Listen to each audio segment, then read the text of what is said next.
Kamusta mga kaibigan? Nandito na naman tayo para pag-usapan ng ilang mga kawili-wiling kaalaman mula sa buong mundo pati na rin sa ating bansa. Tara, simulan na natin. Naranasan mo na ba ang ganitong pamilyar na senaryo?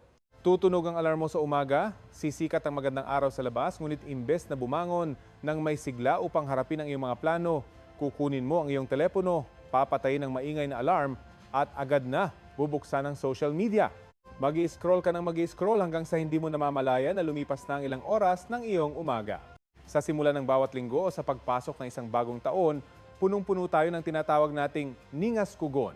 Ang dami nating binibiling matatabang notebook para sa mga plano, nagda-download tayo ng sandamakmak na productivity app sa ating mga gadgets, at nagbabayad pa ng mahal para sa gym membership.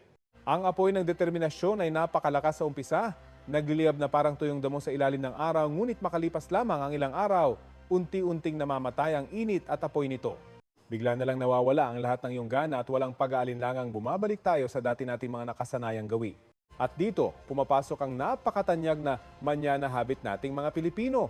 Ang walang katapusang pagsasabi ng, bukas ko na lang ito gagawin, mas marami akong enerhiya bukas. Ngunit alam nating lahat kung ano ang madalas na sumusunod. Pagsapit ng gabi habang ikaw ay nakahiga sa kama at nakatitig sa kisame, unti-unting gumagapang ang isang pamilyar at mabigat na pakiramdam ng pagsisisi. Nagsisimula ang malalim na pagtatanong sa sarili at ang walang awang paghusga sa sariling kakayahan. Bakit ba ang tamad-tamad ko? Bakit hindi ko magawang tapusin ang mga simpleng bagay na ipinangako ko sa aking sarili? Ang bigat ng emosyong ito ay tila isang kadena na lalong humahatak sa iyo pababa. Inaakala mo na ikaw ay mahina, na kulang ka sa disiplina o baka sadyang wala kang ambisyon sa buhay. Ang siklong ito ng pag-asam, pagkabigo at pagpaparusa sa sarili ay umuulit araw-araw, linggo-linggo at nagiiwan ng malalim na sugat sa iyong tiwala sa sarili. Ngunit paano kung sabihin ko sa iyo na ang lahat ng paninisi na ito ay nakabase sa isang napakalaking maling akala? Pakinggan mo ito ng mabuti at itanim sa iyong isipan. Hindi ka tamad. Uulitin ko, hindi ka tamad. Ang patuloy na pagpapaliban mo sa mga gawain at ang pakiramdam ng kawalan ng motibasyon ay hindi isang depekto sa iyong moralidad o kakulangan sa iyong talino. Hindi ito nangangahulugan na ikaw ay isang masamang tao o walang kwentang individual. Ang nararanasan mo ay isang purong isyu ng pisika at biolohiya. Lahat ng paghihirap na ito, ang paglaban ng iyong sarili na bumangon o magsimulang mag-aral, ay nangyayari sa pinakamaliit na antas ng iyong katawan sa antas ng mga selula at kemikal sa loob ng iyong sariling utak. Ito ay isang mekanismo ng kaligtasan na nakaprograma sa ating mga ninuno milyon-milyong taon na ang nakararaan. Ang utak natin ay idinisenyo upang magtipid ng enerhiya hanggat maaari. Kaya kapag humihingi ka ng maling porsyento ng enerhiya para sa isang bagong gawain, ang iyong utak ay nagpapadala ng pisikal na pagtutol. Ito ay isang natural na reaksyong kemikal, hindi isang sumpa sa iyong pagkatao. At narito ang pinakamagandang balita na maaari mong marinig ngayon dahil ang problemang ito ay nakabase sa pisika at biolohiya ng iyong utak. Nangangahulugan lamang ito na maaari mo itong mahak. Oo, tama ang narinig mo. Maaari mong bawiin ang kontrol sa pamamagitan ng pag-unawa sa mga batas ng siyensya na nagpapatakbo sa iyong isipan. Hindi mo kailangan ng mahika, hindi mo kailangan ng swerte, at hindi mo kailangang hintayin na bumagsak mula sa langit ang isang matinding inspirasyon. Ang kailangan mo ay ang tamang kaalaman kung paano manipulahin ang pisikal na estruktura ng iyong sariling utak. Sa episode natin ngayon, aalamin natin ang malalim ang mga lihim ng neuroscience sa likod ng salitang sipag. Ibubunyag natin kung bakit ang paghihintay na magkaroon ng gana ay ang pinakamalaking pagkakamali na ginagawa ng marami. Handa ka na bang baguhin ang takbo ng iyong isipan at sirain ang kadena ng pagpapaliban? Kung gayon, simulan na natin ang paglalakbay na ito patungo sa loob ng iyong kahangahangang utak. Upang masimulan natin ang pag-hack sa sistemang ito, kailangan muna nating maunawaan ang isang napakahalagang konsepto sa mundo ng siyensya, ang tinatawag na neuroplasticity o ang pagiging madaling mahubog ng ating utak. Marami sa atin ang nag-aakala na pagtuntong natin sa tamang edad, ang ating utak ay nagiging parang isang matigas na bloke ng semento. Na kung ano ang ugali mo ngayon, iyon na ang magiging ugali mo habang buhay. Na kung ipinanganak kang tamad, mamamatay kang tamad. Ngunit pinatutunayan ng modernong siyensya na ito ay isang malaking kasinungalingan. Ang katotohanan ay, ang ating utak ay mas maihahalin tulad sa isang malambot na luwad o clay. Ito ay patuloy na nagbabago, gumagalaw, at nagbabagong hugis base sa bawat solong aksyon na ginagawa mo araw-araw. Bawat desisyon, bawat pagpindot sa iyong telepono, bawat paghakbang, lahat ng ito ay literal na nag-uukit ng mga bagong pisikal na landas sa loob ng iyong bungo. Ikaw ang arkitekto ng sarili mong utak at ang iyong mga aksyon ang nagsisilbing mga kagamitan sa paghubog nito.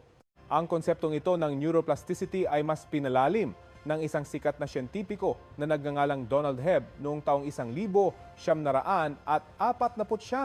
Ipinakilala niya ang isang batas na kilala ngayon bilang Hebb's Law. Ang batas na ito ay madalas na ibinubuod sa isang napakasimple ngunit napakamakapangyarihang parirala. Neurons that fire together, wire together o sa madaling salita, ang mga nerve cells na sabay na nagpapadala ng signal ay automatikong magkakabit sa isa't isa. Ano ang ibig sabihin nito sa pang-araw-araw na buhay? Sa tuwing inuulit mo ang isang gawain, nagpapadala ang iyong utak ng kuryente sa pagitan ng mga partikular na selula. Kapag paulit-ulit itong nangyayari, ang mga selulang ito ay bumubuo ng isang matibay na pisikal na tulay. Mas madalas mo itong gawin, mas nagiging makapal at matibay ang tulay na ito.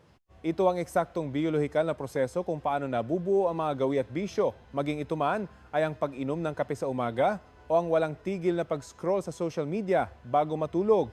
Para mas madali nating ma-imagine, gamitin natin ang isang pamilyar na senaryo dito sa Pilipinas.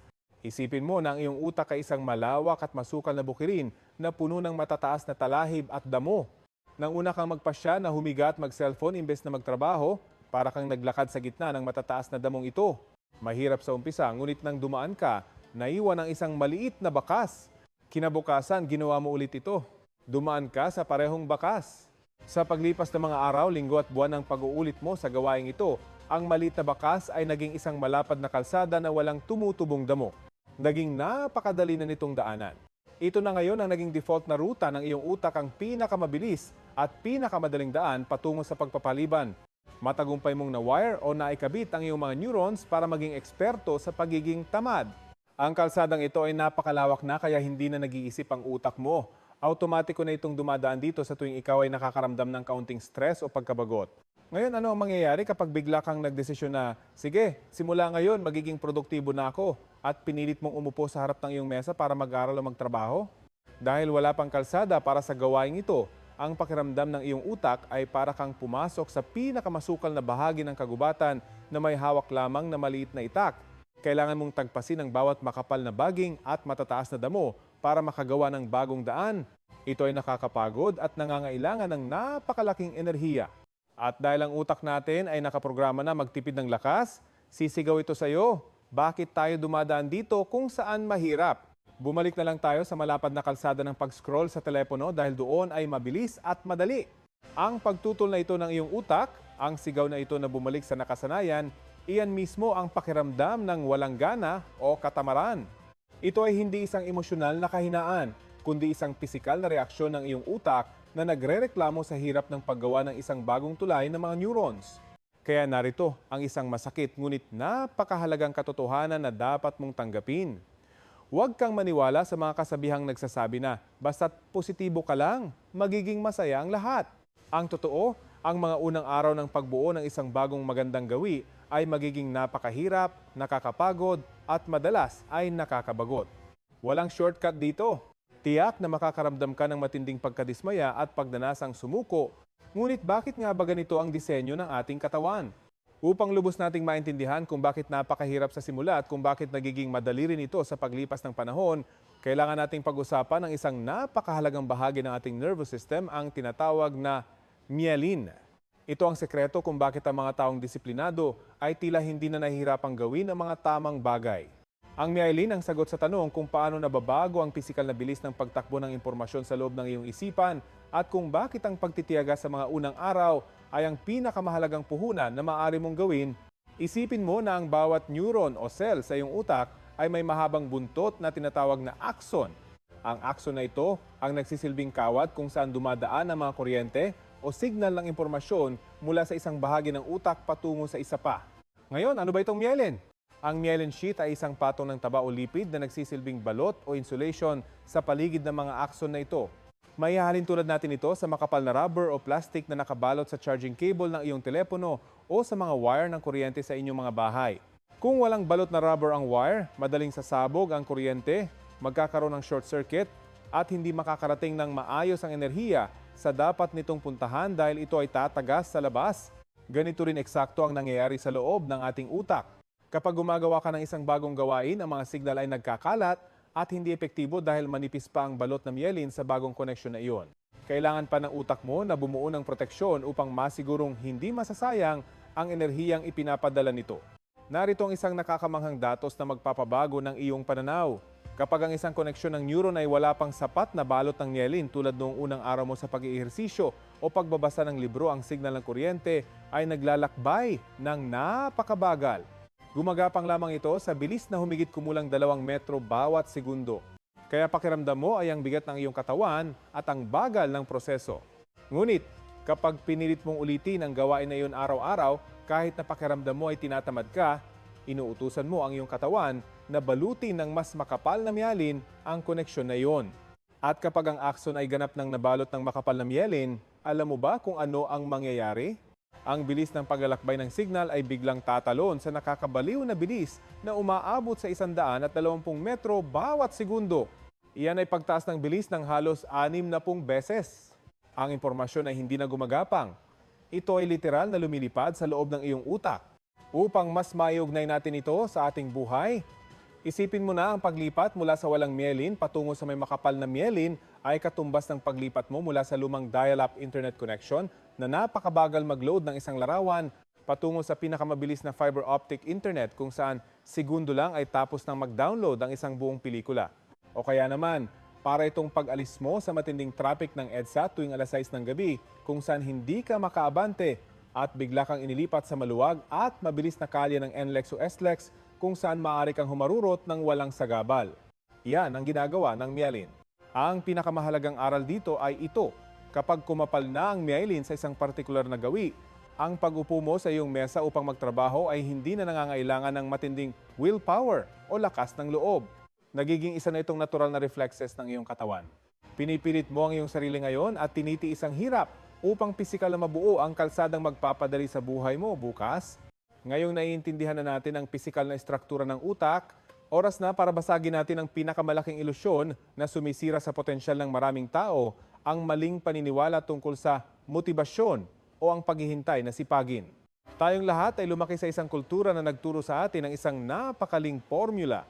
Ang akala natin, ang tamang pagkakasunod-sunod ay ganito. Kailangan muna natin magkaroon ng motibasyon na magtutulak sa atin na gumawa ng aksyon na magreresulta sa isang tagumpay. Dahil sa formulang ito, ginugugol natin ang ating mga araw sa paghihintay. Hinihintay natin na bumaba sa atin ang pakiramdam ng sipag na parang isang mahika mula sa kalangitan. Sinasabi natin, gagawin ko yan kapag ginanahan na ako. Ngunit ang paghihintay sa motibasyon na mauna bago ang aksyon ay parang pag-upo sa harap ng isang malamig na pugon at pagsasabing, bigyan mo muna ako ng init at saka kita bibigyan ng panggatong na kahoy. Ito ay labag sa batas ng kalikasan at labag sa kung paano gumagana ang ating utak. Para maituwid natin ang maling paniniwalang ito, kailangan nating kilalanin ang pangunahing kemikal na responsable sa ating motibasyon, ang dopamine. Marami ang nag-aakala na ang dopamine ay ang kemikal ng kaligayahan o ang pleasure chemical na inilalabas lamang ng utak kapag nakamit na natin ang isang parangal o nakakain tayo ng masarap na tsokolate. Ngunit sa mundo ng neuroscience, ito ay isang malaking miskonsepsyon. Ang dopamine ay hindi inilalabas upang bigyan ka ng gantimbala pagkatapos ng isang gawain. Sa halip, ang dopamine ay ang kemikal ng paghahangad at pag-asam.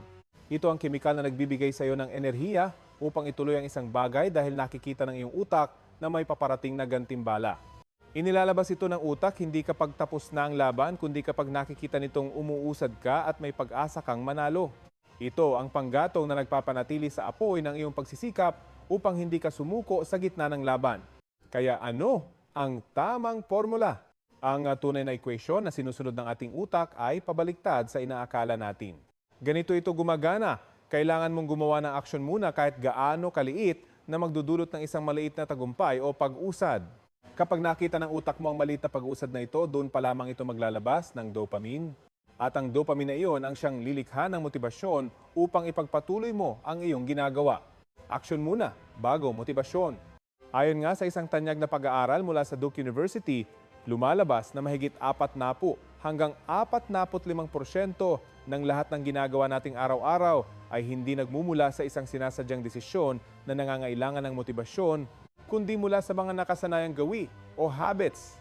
Hindi mo kailangan manood ng motivational video bago ka magsipilyo ng ngipin sa umaga, tama ba? Dahil ang aksyong iyon ay nakaukit na sa iyong utak. Ang layunin natin ay gawing ganito ka-automatiko ang ating mga mahalagang gawain. At dito pumapasok ang isang napakalaking babala sa ating modernong panahon. Kung ikaw ay palaging umaasa sa panonood ng mga maikling motivational video sa YouTube o TikTok upang hanapin ang iyong gana bago magtrabaho, inilalagay mo ang iyong sarili sa isang malaking panganib. Ang ginagawa mo ay pinapakain mo ang iyong utak ng tinatawag nating junk dopamine o basurang dopamine. Kapag nanonood ka ng video ng isang taong nagtatagumpay, nag-iihersisyo o nagbabahagi ng inspirasyon, ang utak mo ay nakakaramdam ng matinding sarap at pekeng tagumpay. Inilalabas ng utak mo ang dopamine na para bang ikaw mismo ang gumawa ng mahirap na trabaho kahit na ang totoo ay nakahiga ka lang sa kama. Pakiramdam mo ay naging produktibo ka na, kaya pagkatapos manood, mas lalo kang nawawalan ng gana na kumilos dahil nakuha na ng utak mo ang premyo ng walang kahirap-hirap. Niloloko mo ang sarili mong biology gamit ang pekeng pakiramdam ng tagumpay. Kaya paano natin ito lalabanan? Paano natin isa sa buhay ang lahat ng siyensyang ito? Ang unang hakbang ay ang paggamit ng tinatawag na 5-minute rule o ang patakaran ng 5 minuto. Ito ang pinakamabisang paraan upang ihak ang depensa ng iyong utak. Kapag nakakaramdam ka ng matinding katamaran, huwag mong sabihin sa sarili mo na kailangan mong magsulat ng 10 pahina ng thesis o magbuhat ng mabibigat sa gym ng isang buong oras. Kapag ginawa mo iyon, makikita ng utak mo ang gawain bilang isang malaking banta at agad itong magpapadala ng pagtutol. Imbes na ganoon, sabihin mo ng malakas sa iyong sarili, uupo lang ako at gagawin ito sa loob ng 5 minuto. Pagkatapos ng 5 minuto, kung ayaw ko na, titigil na ako. Sa paggawa nito, ibinababa mo ang pader ng depensa ng iyong utak dahil maliit lang ang enerhiyang hinihingi mo. At ang nakakagulat, sa 70% ng mga pagkakataon kapag nakapagsimula ka na at nakapaglabas na ng kaunting dopamine ang iyong utak sa unang 5 minuto, magtutuloy-tuloy ka na sa paggawa. Pangalawa, kailangan mong yakapin ang katotohanan na magkakaroon ng mga araw na mabibigo ka. Magkakaroon ng mga araw na ang trabaho mo ay palpak, na hindi ka makakapag-focus, at ang sigaw ng utak mo na bumalik sa panonood ng TikTok o pagtulog ay napakalakas at nakakabingi.